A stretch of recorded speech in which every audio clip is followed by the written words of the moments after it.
2026 விருச்சக லக்னக்காரங்களுக்கு 100க்கு எத்தனை mark கொடுக்கலாம்னா 35 mark கொடுக்கலாம் சனியோட பார்வை வச்சு. ஆனால் குருவோட பார்வை நம்ம கணக்கு பண்ணணும். இந்த குருவோட பார்வை பட்டுருச்சு, இப்போ 35லேருந்து எக்ஸ்ட்ரா ஒரு 15 மார்க் போட்டுக்கோங்க. அப்போ ஒரு 50%. இந்த குருவோட பார்வை உங்கள் மேலே படணும். ஆனால் 2 கண்டிஷன். உங்கள் ஜாதகத்தில் குரு பகவான் இந்த துலாம் வீட்லேயோ ரிஷப வீட்லேயோ இந்த மிதுன வீடுகள்லையோ இந்த குரு பகவான் இருந்தால் இந்த 15 மார்க்கும் கட்டு. அப்போ 100க்கு 35 மார்க்கு தான். அந்த ரேஷியோவில் தான் இந்த வாழ்க்கை உங்களுக்கு ஓடும். ஏன் அப்படின்னா இந்த 3 வீடுகளில் குரு பகவான்கிறவர் கெட்டு போயிடுவார். அவர் நன்மை பண்ண மாட்டார். ரெண்டாவது, அவர் எங்கே இருக்கிறாருன்னா 8ல் இருக்கிறார். 8ல் இருந்துச்சுன்னா 8ங்கிறது பணம், அசட், பணம், இருப்பு, ஆயுள், நீங்கள் ஸ்ட்ராங்காக இருக்கிறது, ஊரில் செல்வாக்கு, அந்தஸ்து, இது எல்லாமே 8ல் குரு பகவான் இருக்கிறப்ப இது எல்லாமே உங்களுக்கு கிடைக்கும். நான் சொன்ன எல்லாமே ப்ளஸில் கிடைக்கும். அதே மாதிரி இவர் எந்தெந்த வீடுகளில் பார்க்குறார் அப்படின்னு பாருங்கள். 12 பார்க்குறார். 12ங்கிறது உங்களுக்கு ஒரு மோட்சஸ்தானம், விரயஸ்தானம். விரயஸ்தானத்தை ஒரு சுப கிரகம் பார்த்துச்சு அப்படின்னா சுப காரியங்களுக்கு செலவாகும். கல்யாணம் ஆகும், காது குத்து நடக்கும், சீமந்தம் நடக்கும், எல்லாமே சுப காரியங்களா. விரயம் சுப கிரகத்தோட பார்வை நடக்குது, சுப விரயமாக போகும். அப்படிங்கிறப்ப நான் கார் வாங்கினேன், அதுக்காக செலவு பண்ணேன், சந்தோஷமாக இருந்துச்சு, எனக்கு பர்த்டே சந்தோஷமாக, அதுக்கு ட்ரீட் வச்சேன், சந்தோஷமாக செலவாகிறது, அது சுப விரய செலவுகள் ஏற்படும். 2ங்கிறது தனஸ்தானம். தனம் அப்படின்னாலே குரு. குரு எங்கே பார்க்குறாருன்னா குருவோட வீட்டையே பார்க்குறாரு. இந்த வீடு குருவோட வீடு. அதுவும் எந்த பார்வையில் பார்க்க, டைரெக்டாக 7ஆம் பார்வையிலே பார்க்குறாரு. அப்படி இருக்கிறப்ப எஸ், பணம் சேருமான்னு கேட்டால் பணம் சேரும். 4 பார்க்குறாரு. 4ங்கிறத உங்கள் அம்மா, அம்மாவுக்கான வியாதிகள் குணமாகும். அம்மாங்கிறத இந்த 4ங்கிறத உங்கள் வீடு, வாகனம், இது எல்லாமே நீங்கள் வாங்கின சொத்து. என்னுடைய முன்னோர்கள் சொத்து இல்லை, நான் வாங்கின சொத்து, நான் சம்பாதிச்ச சொத்து. அப்போ இது எல்லாமே குரு பார்க்குறாருன்னு இது எல்லாமே எனக்கு கிடைக்கும். Condition apply. இந்த குரு உங்களுக்கு நல்லா இருக்கும். இந்த குரு நல்லா இருந்தார்னா இப்போ நான் சொன்ன எல்லாமே உங்களுக்கு கிடைக்கும். இந்த குருவே இந்த 3 வீடுகளில் இருந்துட்டார் அப்படின்னா இப்போ நான் சொன்னது எதுவுமே உங்களுக்கு பலிக்காது. சனியை பார்த்துருவோம். இந்த சனி பார்வை தான் உங்களுக்கு முக்கியமான டிபார்ட்மெண்ட் மேலே விழுந்துருச்சு. சனி இருக்கிறதே 5 தான். என்ன கேட்டால் 5ங்கிறது ரொம்ப முக்கியமான ஸ்தானம். ஏன்னு கேட்டிங்கன்னா அதான் முன்னோர்களுடைய ஸ்தானம். நானே ஏன் ஜாதகம் பார்க்க போகிறேன்னா என்னால் ஒன்றுமே பண்ண முடியல, இந்த பிரச்சனை எப்போ முடியும்னே எனக்கு தெரியல, என் வாழ்க்கை கண்ணை கட்டி காட்டில் விட்ட மாதிரி இருக்குது. இதனால தான் நான் ஜாதகத்தை தூக்கிட்டே போனேன். அப்போ எனக்கு கடவுள் தான் ஹெல்ப் பண்ணணும். அந்த கடவுள் எங்கே இருக்கிறார் அப்படின்னா இந்த 5ல் தான் இருக்கிறார். இந்த வீடு உங்களுடைய கடவுளுடைய வீடு. அந்த வீட்டிலேயே சனி நின்றங்காட்டி அடி உங்கள் குலதெய்வம் போடு கட்டைய அப்படின்னு சொல்லிட்டு. 2வது 5லிருந்து டைரெக்டாக 11. இந்த 11ங்கிறத லாபஸ்தானம், முடக்கு, இவனுக்கு வர லாபத்தெல்லாம் முடக்கு. 5லிருந்து டைரெக்டாக 7 பார்க்குறாரு. 7ங்கிறது தான் மனைவி.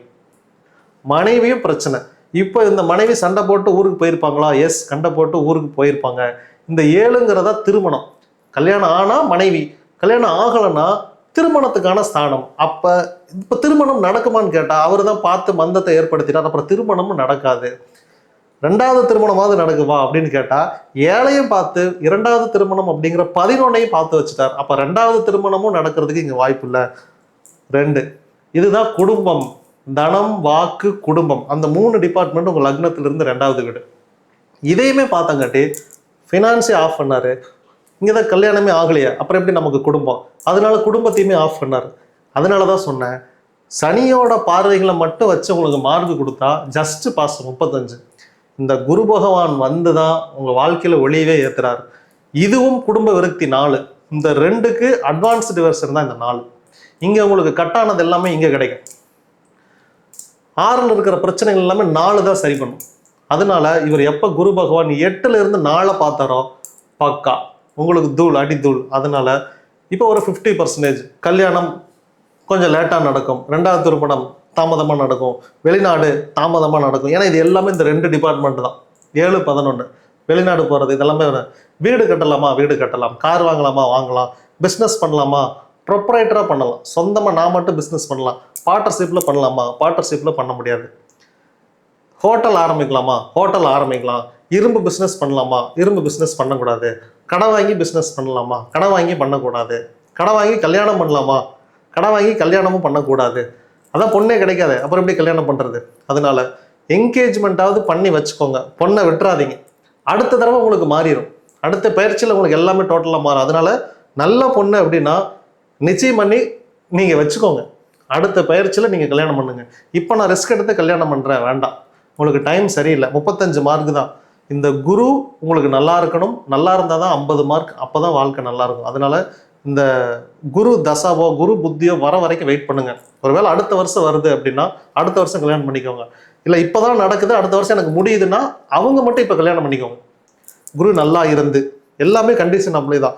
ஜாதகம் எங்கே எல்லாரும் பொய் அப்படின்னு சொல்கிறாங்கன்னா இந்த பிராக்கெட்டில் இருக்கிற கண்டிஷன் அப்ளையே மறந்துடுறாங்க. ரஜினி பிறந்த அதே அன்னைக்கு நிறைய பேர் பிறந்திருப்பாங்க இல்லையா? ஆனால் ஏன் ரஜினி மட்டும் சூப்பர் ஸ்டார் ஆனார், அந்த நாளில் பிறந்த யாருமே ஏன் சூப்பர் ஸ்டார் ஆகலை அப்படின்னு கேட்டால் இதெல்லாமே இந்த கண்டிஷன் அப்ளை தான்.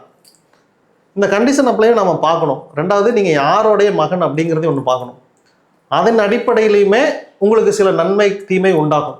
என் கோயிலில் நீங்கள் யார் வந்தாலும் உங்களை தடுத்து நிறுத்துவாங்க. என் பையன் வந்தானா அவனுக்கு எல்லா கேட்டுமே ஓப்பன் ஆகும். அவன் பெரிய ஆளாக இருக்கணுங்கிற அவசியமே இல்லை, அவன் குழந்தை தான். ஆனால் அவன் வந்தான்னா எல்லாருமே கேட் ஓப்பன் பண்ணி என் பையனை மட்டும் உள்ளே விட்டுக்கிட்டே இருப்பாங்க. அவன் எதுக்குமே யாருக்குமே நின்று பதில் சொல்ல வேண்டிய அவசியமே இல்லை. இதுதான் நீங்கள் யாருடைய மகன் அப்படிங்கிறத பொறுத்தும் உங்களுக்கு எல்லாமே கிடைக்கும். எங்கள் அப்பா ஒரு சிஎம்னு வச்சுக்கோங்க. இந்த தமிழ்நாட்டில் நான் எங்கே வேணாலும் போகலாம், என்னை கேள்வி கேட்கவே ஆள் இல்லை. எங்கே வேணாலும் நான் நிற்பேன், யாரை வேணாலும் கேள்வி கேட்பேன். அப்படிங்கிறப்ப உங்களுடைய அப்பாவுடைய ஜாதகம் உங்களுக்கு இப்போ சப்போர்ட் பண்ணுது.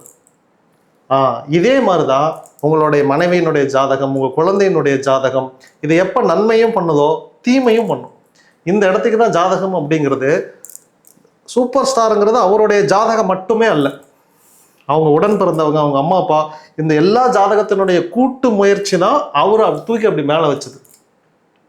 அம்பானியோட பையன் அம்பானி மாதிரியே இல்லை, வளர்ச்சி. ஓகேங்களா? அதானி இன்னைக்கு டாப் கியரில் வர்றாரு. ஏன்? இது சப்போர்ட், இது உழைப்பு, இதுக்கான கிரக நிலைகள். 2 வருஷம் தான் டவுன் ஆயிடுவாங்க. நான் என்னோட ப்ரிடிக்ஷன்லேயே சொல்லியிருந்தேன், அம்பானிக்கு இது வந்து இறக்கத்திற்கான காலம், ஏற்றத்திற்கான காலம் அல்ல. அப்போ இதை மட்டும் நீங்கள் சரியாக புரிஞ்சுக்கோங்க. ஏன்னா அவங்கமே இந்த மாதிரி விருச்சக லக்னம், விருச்சக ராசி தான். அதனால தான் அவங்க 2 பேர்த்தையும் மென்ஷன் பண்ணேன். இது நீங்கள் கற்றுக்கோங்க. இதில் இருக்கிற நுட்பங்களை மட்டும் நீங்கள் கரெக்டாக மானிட்டர் பண்ணிட்டீங்க அப்படின்னா உங்களுக்கு தோல்விங்கிறது வராது. இந்த ஜாதகம்ங்கிறது ப்ரிடிக்ஷன் தப்பாகவே போகாது. விருச்சக லக்னக்காரங்க உடலில் எந்த பகுதியை நீங்கள் ஜாக்கிரதையாக பார்த்துக்கணும் அப்படின்னா கழுத்து, தோள்பட்டை, இடுப்பு, முதுகெலும்பு, தொடை, கால் மூட்டு, இந்த பகுதிகளில் நீங்கள் கவனமாக இருக்கணும். எனக்கு தெரிஞ்சு கழுத்து, தோள்பட்டைகளில் பிரச்சனை ஜாஸ்தியாக இருக்கும். கால் மூட்டில் உங்களுக்கு பிரச்சனை வராது. அப்போ இந்த 3 டிபார்ட்மெண்ட் மட்டும், கழுத்து, தோள்பட்டை, இடுப்பு, முதுகெலும்பு, தொடை, இந்த பகுதிகளில் நீங்கள் கவனமாக இருந்தீங்கன்னா உங்களுக்கு எந்த பிரச்சனையும் வராது. இப்போ ஏதாவது பிரச்சனை இருக்குது அப்படின்னா இதுக்கு ட்ரீட்மெண்ட் பண்ணிங்கன்னா சீக்கிரமாக ரெக்கவரி ஆயிடுவீங்க. ட்ரீட்மெண்ட் பண்ணாமல் விட்டிங்கன்னா இது மிகப்பெரிய பிரச்சனைகளை ஏற்படுத்தும். எந்த தெய்வத்தை வழிபாடு பண்ணலாம்? இப்படி இந்த கார்னரில் இருக்கக்கூடிய கேந்திர அமைப்புகளில் கிரகம் இருந்துச்சு அப்படின்னா இந்த லைட்டு இந்த கிரகத்து கூட ரியாக்ட் பண்ணும் அப்படின்னு அர்த்தம். உங்கள் ஜாதகத்தில் இப்போ கிட்டத்தட்ட சனி குரு இணைவு இருக்கிறதுக்கு அர்த்தம். 1, 5, 9 கிரகம் இருந்தாலோ இல்லை 1, 4, 7, 10 கிரகம் இருந்தாலோ இது எல்லாமே இந்த ஒளி, இந்த கிரகங்கள் தங்களுக்குள்ள ஒளியை பரிமாறிக்கொள்ளும். இது ஒளியுள்ள கிரகம், இது இருள் கிரகம். அப்போ என்ன பண்ணணும்னா இதில் இருக்கிற லைட்டை பிடிச்சி இது இழுத்து இது பலமாயிரும். இப்போ இது என்ன ஸ்தானம் அப்படின்னு கேட்டிங்கன்னா 8ங்கிறது அசட்டு, தனம், இது எல்லாமே சேருது. செல்வாக்கு, ஆயுள், பெண்களாக இருந்தாங்கன்னா மாங்கல்ய பாக்கியம், இது எல்லாமே. இந்த 2 கட்டத்தில் எது ஸ்ட்ராங்காக இருக்குன்னு பார்த்தீங்கன்னா இது ஸ்ட்ராங் ஆயிரும். இந்த 5ங்கிறது ஸ்ட்ராங் ஆயிரும்.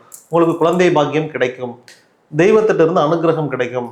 நீங்கள் பெருமாளை நமஸ்காரம் பண்ணலாம், திருவண்ணாமலை போகலாம், திருச்செந்தூர் போகலாம், இந்த கோயில் நமஸ்காரம் பண்ணலாம். உங்கள் ஊரில் இருக்கக்கூடிய சின்ன சின்ன முருகன் கோவிலுக்கு போய் நீங்கள் முருகனுக்கு பாலாபிஷேகம் பண்ணலாம். வியாழக்கிழமை விநாயகர் கோவிலுக்கு நீங்கள் போகலாம். இதெல்லாம் பண்ணலாம். ஏதாவது ஒன்று வாரத்தில் ஒரு கோயில் கம்பல்சரி போங்க. சுழற்சி முறையில் பண்ணுனீங்க அப்படின்னா, ஏன்னா இந்த குலதெய்வத்தோட அனுகிரகம் உங்களுக்கு நிச்சயமாக கிடைக்கும். குலதெய்வம், தெய்வம் எல்லாமோட அனுகிரகமும் கிடைக்கும். சனி இருக்கிறக்காட்டி அங்கே மந்தமாக நடந்துட்டு இருந்துச்சு. நீங்கள் போய் அவங்கள விசிட் பண்ணிவிட்டு அவங்கக்கிட்ட ஒரு நன்மதிப்பு பெற்றங்காட்டி இப்போ சீக்கிரமாக உங்களுக்கு கிடைக்கும். இந்த இடத்துக்கு சனி இல்லைன்னா நீங்கள் எந்த தெய்வத்தையும் பார்க்க தேவையில்லை. நீங்கள் பார்க்கலனாலுமே அவங்க கொடுப்பாங்க.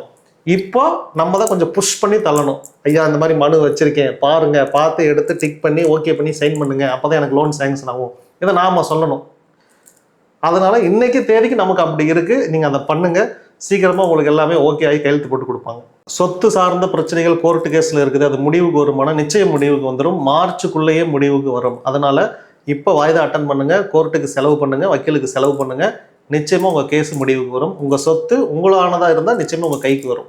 ஏமாற்றி பண்ணுறதுக்கு, தங்கச்சி சொத்தை அபகரிக்கிறதுக்கெலாம் இந்த ஃபார்முலா பொருந்தாது.